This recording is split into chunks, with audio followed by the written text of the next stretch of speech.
30 million, and you hear that and you go, wow, he's the highest paid tackle in the history of the NFL. That's what you think, right? When you hear those type of posts, and obviously that information is coming from the agents mostly. Look at the contract breakdown, ladies and gentlemen. So this year, 2025, as we predicted, we thought that his $3.5 million cap hit would blimp up a little bit because Goody likes to absorb some of that in the first year. Actually, the pre-first year, if you will, right? The current year of the contract, the 4-year don't kick in until next year. So you blimp that up from about $3.5 million cap hit to $7.3 million. Okay.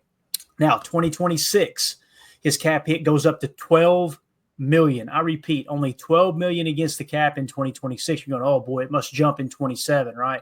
2027, $17.9 million is the cap hit. All right. Then in 2028, when he turns 29 years old, it jumps to $24 million cap hit. But notice this number over to the right here, this dead cap number of $12 million. What that means, guys, is if the Packers want to get out of that contract after the 2027 season, they can free up roughly $12 million in cap space to move on from Zach Tom. Chances are you probably don't want to do that, right? You want to kind of hold on to him because that's still a really good number, and we'll talk just how good it is here in a second. But in 2029, the cap hit blimps to $30 million. And that's where you're going, okay, that's a pretty good chunk of change, right? He's 30 years old now. Look at the dead cap attached, gang. $6 million flat. What that means is you can move on. You can cut ties after the 2028 season. And if for some reason he's kind of hit that wall, you get out of that final year of the contract and you're going to free up $24 million in cap space. So essentially what you've got is $7.3 million against the cap, $12 million against the cap, $17.9 million against the cap. You can get out after that if you need to, $24 million, and then it blimps to $30. So what do we always say here, guys? A 4-year deal is really a 3-year deal. A 3-year deal is really a 2-year deal. This is what we're talking about. Now, with that being said, you could kind of make the case that this is a 2-year deal, which is really, really, it's even more intriguing. If there's anything we've learned about how Goody and Russ Ball have started to maneuver the salary cap and work contracts in now, Jacob, I'll start with you. It seems like they're pressing more into the 2-year, a 4-year that's really a 2-year, seeing how much cap space you can free up. I love this contract. I think this is absolutely awesome. Yeah, I think Coach Lynn says it best, saying it's a beautifully built contract, and I could not agree more.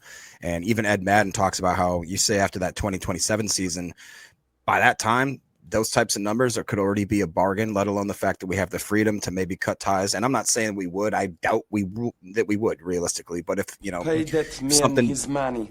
If something tragic happens, and there is a reason, again, I don't foresee that whatsoever. Like you talked about, those last 2 quote unquote years of that contract are, I just think, like Coach said, it's beautifully built. It gives you a window to get out and free up a whole ton of money. You know what I'm saying? Like a lot. That's a lot of money. And I think Ed Madden reiterated by saying Russ Ball is good. I would think that's an understatement there. I completely agree. Tim, what do you think about it, man? You're talking about the 6th highest graded tackle in the entire league getting paid against the cap $7.3 million this year, man. You got to love it. You got to tip your hat to our front office, right? You also got to tip your hat to Zach Tom for not being a hard ass about this whole thing. Clearly the guy likes where he is. He wants to be a Packer. It's a great deal. Spreads that cap out nicely, like you just talked about.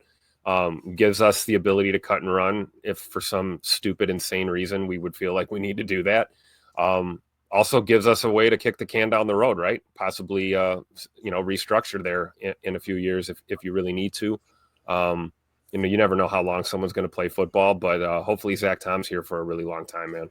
Yeah, definitely. Chris Casual Ian says Packers have held firm about not guaranteeing more than the signing bonus except for Aaron Rodgers and Jordan Love. It's been smart business. Completely agree with that. So again, he's the 6th highest graded offensive tackle in the game. He was our 2nd highest graded offensive player last year. When you look at the ascension, right? He's still an ascending player in the league. In 2022, 68.3. In 2023, he jumps to a 79.7.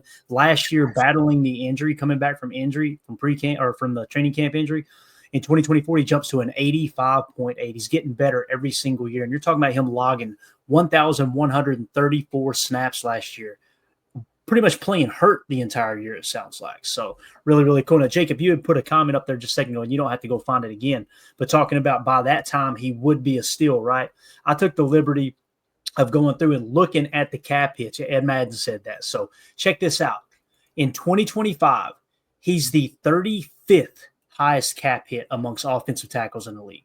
There are 34 other tackles that have a higher cap hit than him, right? Now you go to 2026.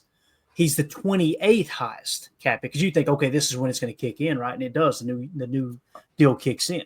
He's the 28th highest paid offensive tackle in 2026. Moving on to 2027, he's the 18th highest paid tackle, right?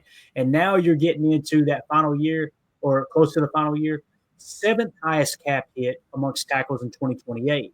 Now, here's the beautiful thing about this. As Ed Madden said, by this time, you're going to see a bunch of guys leapfrog him now, right?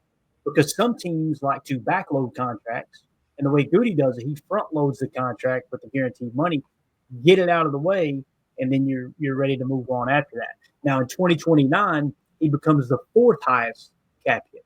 Guys, the contract he just signed, there's zero chance, absolutely zero chance, that he will have the highest cap hit amongst any offensive tackle in the league at any point during this contract's lifespan.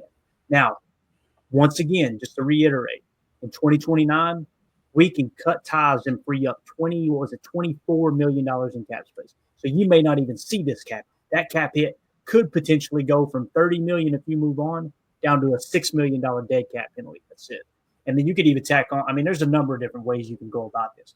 I hope they give Zach Tom a 3rd contract, and we've got this dude anchoring the offensive line for, up until he's 33 or 34. But how beautiful is it, Jacob, that when you get to this year here where he's the 4th highest cap hit and you can get out of it, that's the year he turns 30 years old.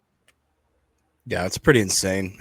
J. Cole, I think, hits the nail on the head right here. He says, I'm serious when I say this. There's not many organizations like the Packers. You have people in the front office who actually knows what the hell they're doing.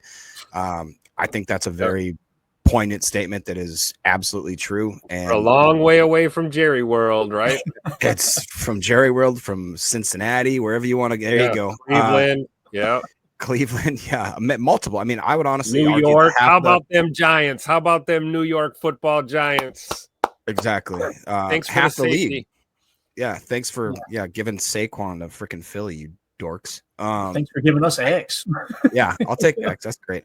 But it is really incredible, and I do think that the way that they've developed this, that I would guess maybe around 2027, 2028, they'd already probably start looking at some sort of restructure, but realistically, even if they don't, it is incredible that they've structured it in such a way where, like you said, the inflation that's the natural progression of guys making more and more money is just, it's going to happen. That's just the way it's going to be. And to put ourselves in that sort of position, like you said, I actually saw a comment in here.